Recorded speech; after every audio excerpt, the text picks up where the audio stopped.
Walk on over to Walters this Saturday night to watch the DC Defenders try and capture the UFL Championship against the Michigan Panthers. Kickoff is at 8 p.m.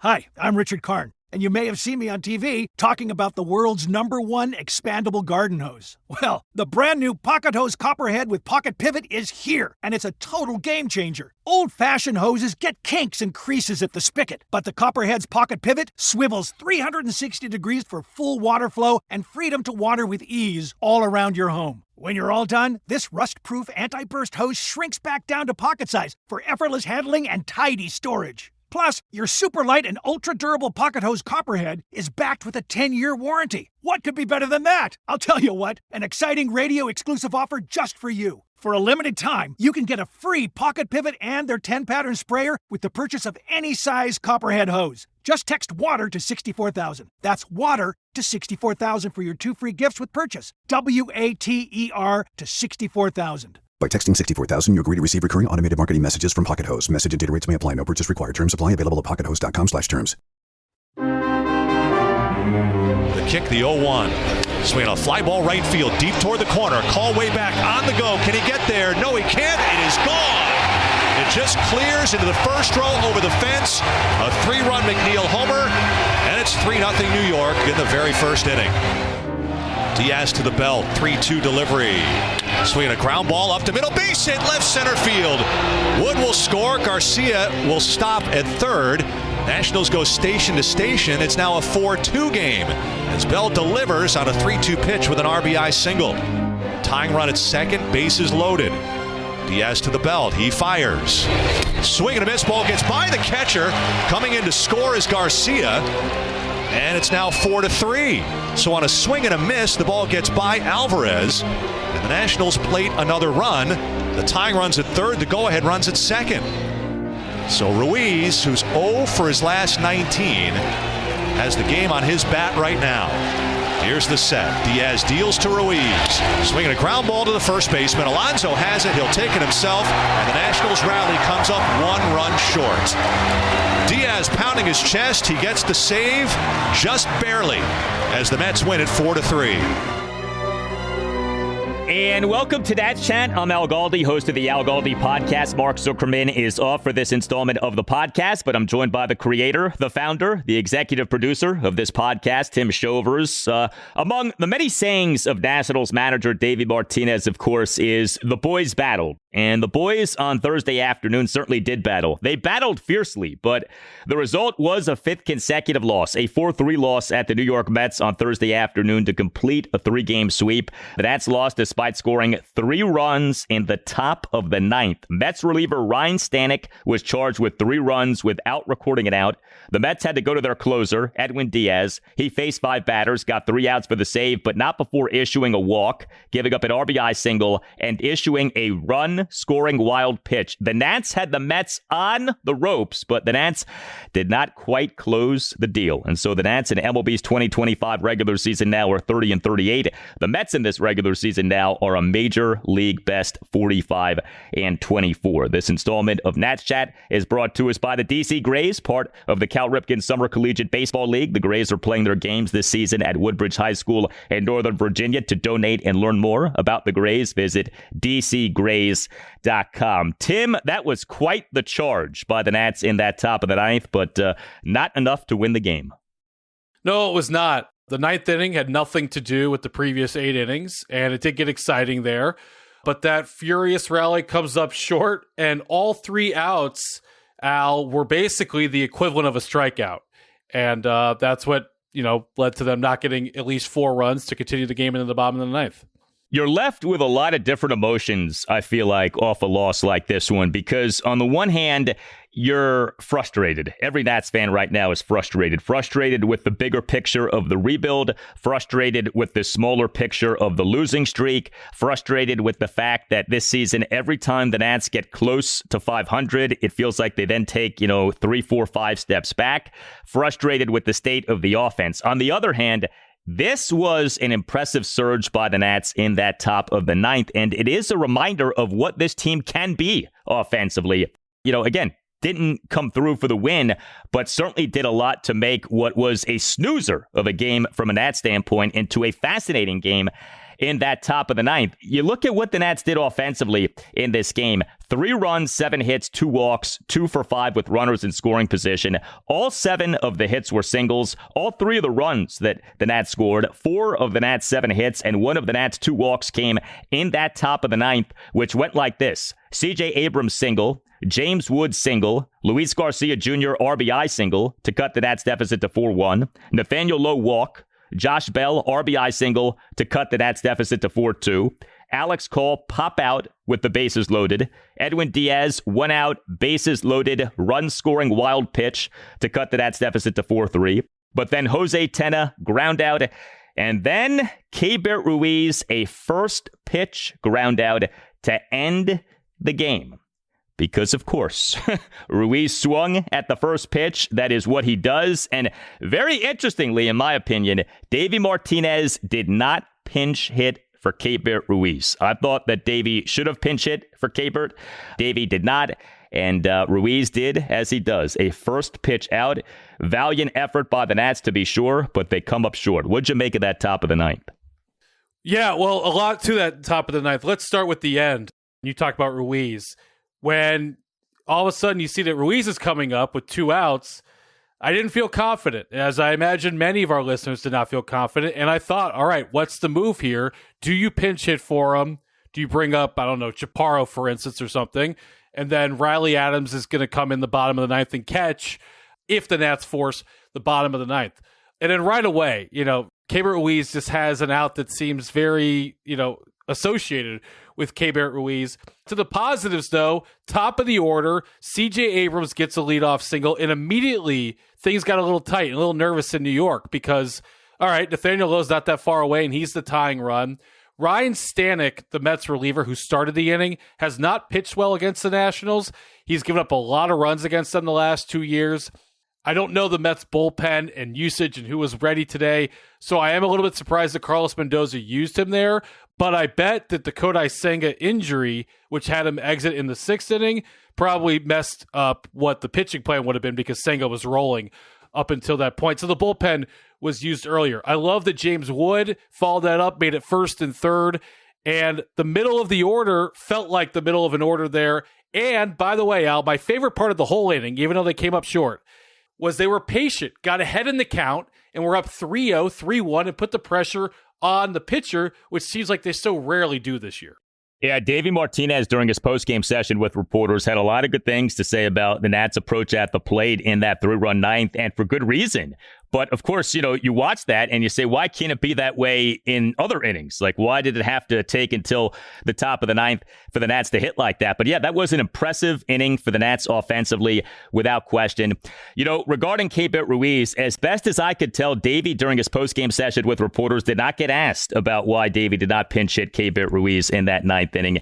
I'll say a few things here, okay? So, first of all, you can talk all you want about righty-lefty matchups. Keibert Ruiz is having an awful season. So I don't think the righty-lefty thing matters one bit when it comes to him, okay? So that's number one. Number two, I'm not one of these people who kills batters for swinging at first pitches, because if you look at the stats over the years, swinging at first pitches actually more often than not, it feels like results in good things happening. Like most offensive numbers are actually pretty good in terms of what teams do and even what players do when swinging at first pitches. But there is something to be said for recognizing the moment and having a feel for the inning. And in this inning, Edwin Diaz, as good as he is, had issued a walk, had issued a wild pitch. Edwin Diaz's control was not exactly at an optimal level from his perspective. And so if you're Keibert Ruiz and you're coming up to the plate and your team needs a run and the team is down to the final out, I think it behooves you to take a pitch or two and to make Diaz work a bit. Because again,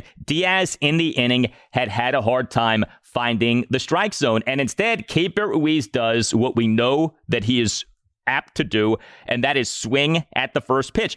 Diaz, even with what happened to end the game, finished his outing with 9 strikes versus 9 balls. He had as many balls as he had strikes. That is un-Edwin Diaz-like. He was not himself in this outing.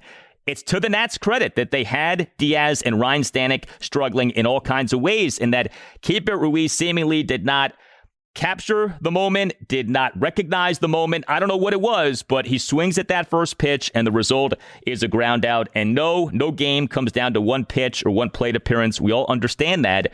But, man, that was a big spot, and it just was disappointing to see what happened there because this could have been a great win for the Nats.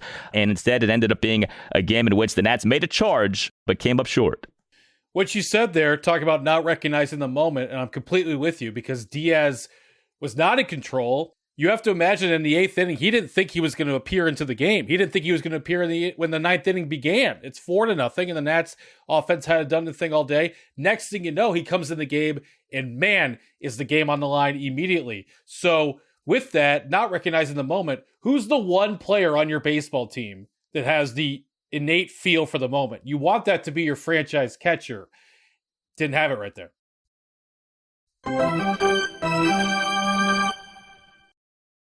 DC Grays Baseball is an all-volunteer nonprofit that brings baseball and softball to kids in under-resourced neighborhoods of DC.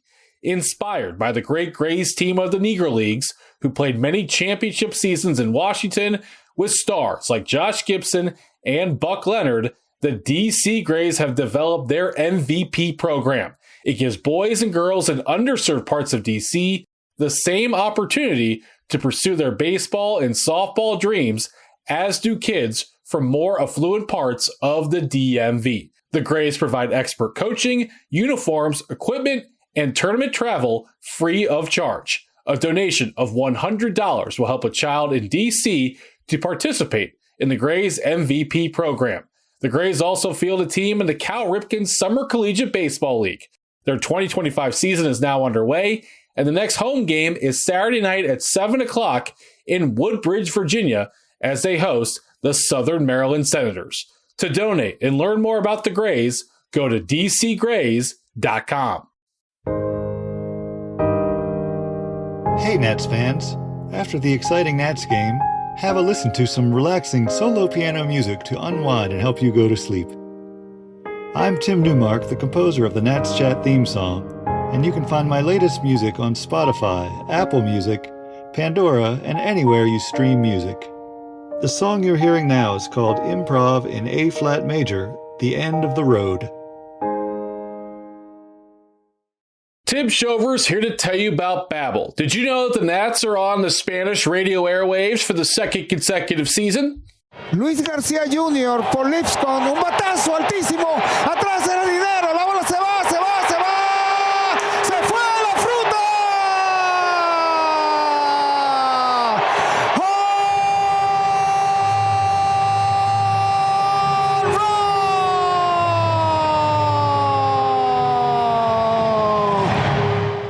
If you want to know what Luciano and Gustavo are saying on the broadcast on calls such as this one, then check out Babbel. And here's their special offer for Nats Chat listeners. 60% off subscriptions at babbel.com/natschat. Get up to 60% off at babbel.com/natschat. That's spelled BABBEL.com/natschat. Babbel.com/natschat. Rules and restrictions may apply.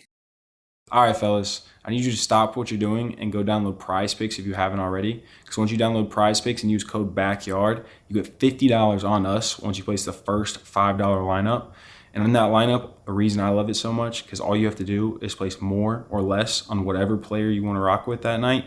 And you can do it for as many players or as little players as you like. And it doesn't matter if I'm watching basketball, hockey, golf, baseball, esports, doesn't matter. I can put them all in my lineup. The reason I like firing on Prize Picks so much during the summer is because I travel all the time, and Prize Picks is available in more than 28 states, including California, which I love summers in California. So I can fire on Prize Picks with all my friends and swear out the games with them. And it doesn't matter what we're watching, we always get to enjoy the game a little bit more. And lastly, fellas, there's also a special going on during basketball playoffs. Every time you do a $5 3-pick basketball flex play during the playoffs, you automatically get entered in the Prize Picks sweepstakes for courtside tickets to the finals. So download the app today and use code BACKYARD to get $50 instantly after you play the first $5 lineup. That's code BACKYARD to get $50 instantly after you play the first $5 lineup. Prize Picks, run your game.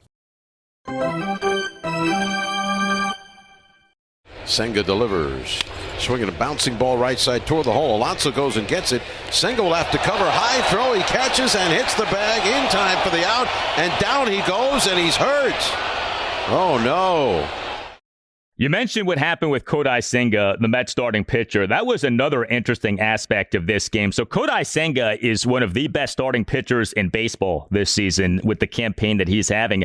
But Senga in this game ended up leaving the game due to injury. The Nats in this game caught a big break. Kodai Senga tossed 5 2/3 scoreless innings, 5 strikeouts, 1 walk, but he left the game due to suffering a hamstring strain in making a leaping catch of a high throw by first baseman Pete Alonso on a 1-out groundout by C.J. Abrams in the top of the 6th. And from a Mets perspective, this was quite bad. Senga came crashing down to the grass, and now it sounds like he's going on the 15-day injured list, at least if you go off what the Mets manager Carlos Mendoza said during his post-game press conference. So this was a costly victory for the Mets, without question, with the season that Kodai Senga is having. But, Senga departs, and you say, okay, maybe now the Nats can get going offensively, but didn't really happen until that 9th inning. Also with the Nats offense in this game, 3 of the 7 hits were by James Wood. Wood as the Nats starting left fielder and number 2 batter, 3 for 4 with 3 singles. So good to see that, but beyond Wood having 3 hits and beyond the Nats scoring 3 runs in the top of the 9th, just not much happening with the Nats offensively in this game or in this series, and it really stood out, and we talked about this on the last installment of the podcast, but the extent to which the Nats right now are not hitting home runs, the extent to which the Nats in this series got out-homered. Michael Soroka gives up 2 homers in this game, and that proved to be the difference because the Nats, every hit they had in this game was a single.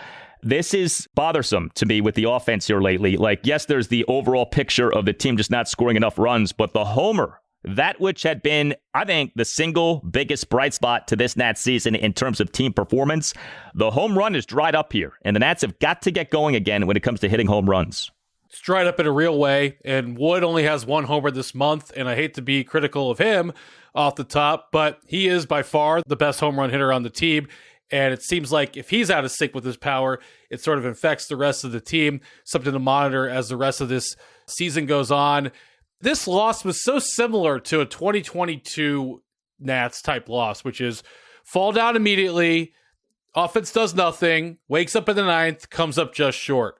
And I don't know what it is, why falling behind in the first inning seems to put the bats into hibernation mode, but it seems to happen time and time again. Yeah, I don't know how much of that is causation versus just, these teams haven't been very good offensively, and so they just don't score a lot of runs. In this game, the Nats were facing a really good pitcher in Kodai Senga. The Nats in this series were facing a really good pitching team in the Mets. And the Nats offense, as we know, isn't in a good place right now. And maybe just isn't that good. Maybe we do need to adjust how we were describing this Nats team, because there was a point not that long ago that you felt comfortable saying the Nats were a much improved offensive team, or maybe even a good offensive team. And you feel foolish even entertaining that notion right now. We'll see. It's a long season. Things can change. But right now, this is not a good offensive ball club. So the Nats starting pitcher in this 4-3 loss at the Mets on Thursday afternoon was Michael Soroka. It's been an interesting run for Michael Soroka with the Nats this season. So he, of course, missed considerable time due to a right arm bicep strain. He was on the 15-day injured list April 4th, retroactive to April 1st to May 7th. And he's since coming off the 15-day IL, has done some good stuff, but the overall run prevention has not been very good. And sure enough, you had a perfect microcosm of that with his outing in this game. So Soroka in this game, 4 runs in 5 innings. He only gave up 3 hits, but 2 of the hits were home runs. He gave up 2 homers and a single. He issued 3 walks and a hit by pitch. He did have 5 strikeouts as he continues to generate strikeouts. He threw 102 pitches, 62 strikes, 40 balls. So Soroka in the bottom of the first gave up a 2-out, 3-run homer by Jeff McNeil to right field for a 3-0 Mets lead. And the homer came off Soroka in the inning, issuing a leadoff walk of Francisco Lindor and a 1-out walk of Juan Soto. Soroka in the bottom of the 5th gave up a 1-out solo homer by Brandon Nimmo to right field for a 4-0 Mets lead. So the homers and the walks are what doomed Soroka in this game. And you look at Michael Soroka's stats now for this regular season, 8 starts, ERA of 5.14. That is not good. That is quite bad. But he's doing some good things. And I don't know how much this matters. At a certain point, the other things don't matter. But the whip is just 1.12. That's good. The strikeouts per 9 innings, 8.57. That's good. The peripherals suggest that the run prevention should be better, but the run prevention is not good. You know, it's hard to ignore an ERA of 5.14. And so we're left still with this mixed picture of Michael Soroka. There are things that you look at and you say, okay, maybe this guy can end up being a good pitcher for the Nats this season. But 8 starts, 5.14 ERA, can't have that. Not good enough for sure. Yeah, I think I have a handle on who Michael Soroka is, and that is that he's a 5th starter, back end. Like if there's 150 starters, he's somewhere in the 140s, and you need your offense to show up when he pitches. He keeps you in the game mostly, you know, not avoids the blow-up starts and the Jeremy Hellickson start, if you will. But, you know, the Nats right now are kind of leaning on him sort of as a 3rd starter or a 4th starter as Parker's struggling and Trevor Williams' season is not going well. And so he's a little too high on the Nats pitching depth chart, which says about a lot, to use one of your phrases there. But this is who Soroka is, I think, Al. I don't see that ERA going below 5 the rest of the year. Hard to have a rotation with 2 guys, each with an ERA above 5. So we'll see what happens here with the run prevention. You know, usually when a pitcher has good peripherals, the ERA eventually does settle down and does catch up to those peripherals, or catch down, maybe is the right way to put it, to those peripherals as the season goes on, if in fact the peripherals are good and the ERA is bad. So hopefully that's what happens with Michael Soroka. But for right now, what you're looking at, again, 8 starts, ERA of 5.14. Hey, Al Galdi here for Window Nation. We're midway through the year, and for many people, that means summer vacation is coming up. Will your windows keep your home protected while you're away? Save yourself the headache of coming home to a potential break-in by replacing your windows today with Window Nation windows. Right now, when you buy 4 windows, you get 4 windows free, plus you get a free exterior door when you purchase a house full of windows. And on top of that, you won't have to put any money down, pay any interest, or deal with any monthly payments for 24 months. Call 866-90-NATION or visit windownation.com and tell Window Nation that you want the deal that you heard about from Al Galdi on the Nats Chat podcast. In this economy, what Window Nation is offering right now is a great deal. Your electricity bill is another good indicator of how well your windows are working, especially with summer temperatures here to stay. Lucky for you, Window Nation offers top quality, energy efficient vinyl windows built to withstand the sun's heat and keep your home cool. And did I mention that Window Nation windows come with a lifetime warranty? Don't miss your chance to protect and upgrade your home with Window Nation windows. Buy 4 windows, get 4 windows free now through June 30th. And remember, you won't pay a thing for 24 months. Call 866-90-NATION or visit windownation.com. That's 866-90-NATION or windownation.com, and tell Window Nation that you want the deal that you heard about from Al Galdi on the Nats Chat podcast. Tim Shovers here for LinkedIn Jobs. Before I get to the promo code for small business owners who want to grow their staff, allow me to talk about a job in DC that I think needs to be filled by the right person. It is time to bring up Brady House from AAA and have him start at third base every day for the Nationals. I'm not entirely sure of the corresponding roster move, and the odd man out very well might be Ahmed Rosario. Anyways, if you need to make a crucial hire like your everyday third baseman, post your job for free at linkedin.com/NatsChat. That's linkedin.com/NatsChat to post your job for free. Terms and conditions apply. Hi, I'm Richard Karn, and you may have seen me on TV talking about the world's #1 expandable garden hose. Well, the brand new Pocket Hose Copperhead with Pocket Pivot is here, and it's a total game changer. Old-fashioned hoses get kinks and creases at the spigot, but the Copperhead's Pocket Pivot swivels 360 degrees for full water flow and freedom to water with ease all around your home. When you're all done, this rust-proof anti-burst hose shrinks back down to pocket size for effortless handling and tidy storage. Plus, your super light and ultra-durable Pocket Hose Copperhead is backed with a 10-year warranty. What could be better than that? I'll tell you what, an exciting radio-exclusive offer just for you. For a limited time, you can get a free Pocket Pivot and their 10-pattern sprayer with the purchase of any size Copperhead hose. Just text WATER to 64,000. That's WATER to 64,000 for your 2 free gifts with purchase. WATER to 64,000. By texting 64000, you agree to receive recurring automated marketing messages from Pocket Host. Message and data rates may apply. No purchase required. Terms apply. Available at pockethost.com/terms. Castillo, first base side of the slab. Beatty's in the cutout at third, and the pitch to Garcia. Swinging a drive in the air to right center field. Taylor on the run, way back to the warning track. Dives! Oh, what a catch by Tyrone Taylor! Sticking the landing on the dirt warning track for out number 3. They say you can't outrun a baseball. It sure looked like he just did to rob Luis Garcia Jr. of an extra base hit and probably the first run of the day for the Nationals. What a catch and a headlong dive in right center out of the warning track in front of the 380-foot marker. The Nats bullpen in this 4-3 loss at the Mets on Thursday afternoon was good, although I'm still not sure how. I'm still trying to figure this out. So 2 Nats relievers combined for 3 scoreless innings. That's good. But you look at the particulars here. Eduardo Salazar, how about his outing? 2 scoreless innings, despite giving up a double and 2 singles and issuing 2 walks, and despite over 38 pitches, throwing just 18 strikes versus 20 balls. A total Houdini act by Eduardo Salazar. That was something.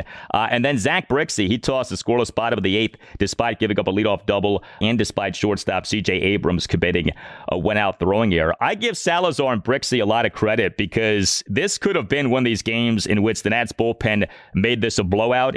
And instead, somehow, some way, these guys found a way to combine for 3 shutout innings and give the Nats an opportunity to forge that comeback attempt in the top of the 9th. I'm right there with you. I was listening to the game on Mets radio, and they were pointing out Salazar's numbers this year and how he's having a tough season. His ERA is over 9 since he's been called up. But he did get out of it. I'm right. I don't know how he did either. The box score says the Mets scored 0 runs. It certainly didn't feel like it if you were following the game. And Zach Brixey, this guy's getting a lot of work, and they are using him a ton, as well as someone should in his bullpen position. I agree with Davey's usage, but his ERA is a little under 5. It's at 4.91. Not that that's worth, an all-star vote or anything, but it could be a lot worse considering the spots that Zach Brixey's thrown into, and it's not that long ago he was in Rochester. Yeah, I'm glad you mentioned that about Brixey because I had the same thought watching the game. I was like, man, we are seeing a ton of Zach Brixey here lately. I'm glad I'm not the only person with that feeling. Also with the Nats on Thursday, some news. The Nats announced that Adam LaRoche, Daniel Murphy, and Wilson Ramos will be at the Nats game against the Marlins this Sunday, June 15th, Father's Day, as part of the Nats 20 campaign. The players, or former players, I guess we should say, will be signing autographs. We'll do a pregame Q&A open to all fans. And Ramos is expected to announce his retirement and sign a ceremonial one-day contract with the Nats. That is very good news. Happy to see that. Interesting that this comes out on a day in which the Nats were playing another one of Ramos's former teams in the New York Mets. But Wilson Ramos, the Buffalo, some very good work for the Nats. So over his time with the team, Ramos, over parts of 7 seasons with the Nats, 2010 through 2016, accumulated 10.6 wins above replacement per Baseball Reference in the regular season, 743 OPS. And when you talk about the Nats in 2012 and 2014 and 2016, Ramos was a part of all of those Nationals playoff teams, to varying degrees in terms of how much he played. But happy to see this, and I think this will be a nice moment. Sunday, Wilson Ramos being celebrated, signing a one-day contract and retiring as a Washington National. Yeah, Wilson Ramos is pretty much a fan favorite, I think, universally throughout Nats universe. And, the Buffalo, I think of him as a good player. I was surprised when you mentioned the retirement thing. He hasn't played since 2021, so not sure about the particulars and the paperwork there, but happy for him. I think this is a good idea to bring someone like this back and part of the 20th anniversary for the Nationals. And I have to say, one thing I do want to point out, in 2016 for the Nats, he had an OPS of 850. That was the year that they made the playoffs. Very impressive. I do have to say, my biggest memory with Wilson Ramos, and I apologize for being a little too inside media here, but his kidnapping, which happened in the winter of 2011, while he was a major leaguer, he had been called up. The kidnapping and the rescue, mind you, in Venezuela was happening during the whole Jerry Sandusky situation, which is the biggest media story in sports I've ever seen personally since I started following this stuff. And it didn't get a ton of coverage. Like, an active Major League Baseball player was kidnapped and then rescued. And it just sort of like happened. And then spring training came and we just sort of moved on. And I never felt that got its proper attention. No, it did not. And I actually remember doing a whole thing on that on the radio back when that happened, November 2011. In fact, I remember having a conversation with a certain Nationals insider at the time, a man named Mark Zuckerman, on the radio. And I remember bringing that up of like, why isn't this a bigger deal? Because it's not just that Ramos got kidnapped, it's how he was saved. And people listening can Google this. You can find the article about this by the Associated Press. As I remember this, he got saved in an incident that involved gunfire. Like, this was like a dramatic rescue of Wilson Ramos in his native Venezuela in November 2011. And, you know, from a Washington, D.C. sports perspective, this was only 4 years after the murder of Redskins safety Sean Taylor. So we had fresh in our minds the kind of tragedy that could happen to a Washington, D.C. area athlete. And, you know, who knows what could have happened to Wilson Ramos had he remained in captivity. Now, I know a lot of times these kidnappings are not for the purpose of harming the person who is kidnapped. It is for the purpose of getting money for kidnapping the person. But whatever, man. A kidnapping is a kidnapping. Like, that's a serious thing. So I'm with you. I never thought that got the attention that it deserved. There was an element of Wilson Ramos having a black cloud over his head. He had some rough stuff happen to him. He got hurt a lot. He got kidnapped, you know, but he did a lot of good stuff for the Nats. And it'll be good to have him celebrated come Sunday at Nationals Park, as the Nats are next going to have a 7-game homestand that, to me, is minimum 5-2. You could argue 6-1. A 7-game homestand against the 2 worst teams in the National League. The homestand begins with a 3-game series against the National League East worst Miami Marlins, who have the 2nd worst record in the NL. And then comes a 4-game series against the Major League worst and historically horrendous Colorado Rockies. So, again, given the state of the Nats, 8 games below 500, month of June, not going so well. This, to me, 5-2 minimum. You could argue 6-1, but this is a real chance for the Nats to stack some wins. So let's see what they do. This homestand, I don't want to be too overly dramatic, but they have lost 5 in a row, 8 games under. I feel like the spine of the season could fall apart. Like, if they were to have a 1-6 homestand here against these 2 clubs, like, that could mean big, big trouble. They need to get a winning homestand. The Rockies are so bad. I mean, they are like, other than that 3-game sweep of the Marlins, they are atrocious. They lose truly every day. I don't know if they're going to win 35 games. So even a split of a 4-game series, to me, would be very disappointing for the Nationals. Yeah, I don't feel confident about many things in life, but I feel confident the Nats will do better than 1-6 on this homestand. I think we're looking at minimum 4-3, but like I said, I think you got to set the bar high here. Get at least 5 wins, maybe 6, and you know, come out of this thing feeling like, okay, we just bullied 2 of the worst teams in the sport. You know, we don't endorse bullying on the Nats Chat podcast, but when it comes to pro sports, it's okay for a team to bully another team.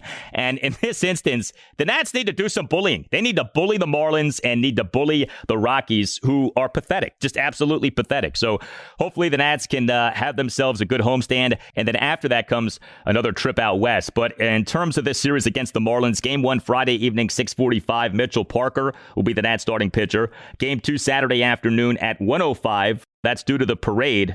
Normally a pre-All-Star break portion of the season, Saturday home game is 4:05, but because of the parade on Saturday, this is 1:05. Trevor Williams will be the Nats starting pitcher. And Game 3 Sunday afternoon, 1:35, Mackenzie Gore will be the Nats starting pitcher.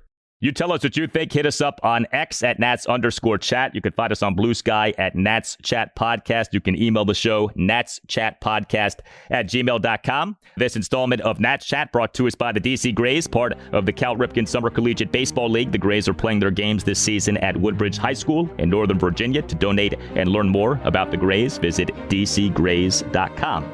All Nationals radio highlights on Nats Chat are courtesy of 106.7 The Fan. For Tim Shovers, I'm Al Galdi. We thank you for listening, and we'll talk to you next time on the Nats Chat Podcast.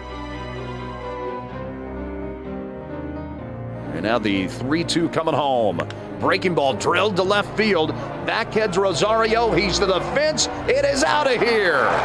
How Ramos hits a home run, and the Red Wings take the lead again, 3-1. It was a hanging sweeper right up at the top of the strike zone, and House did not miss it.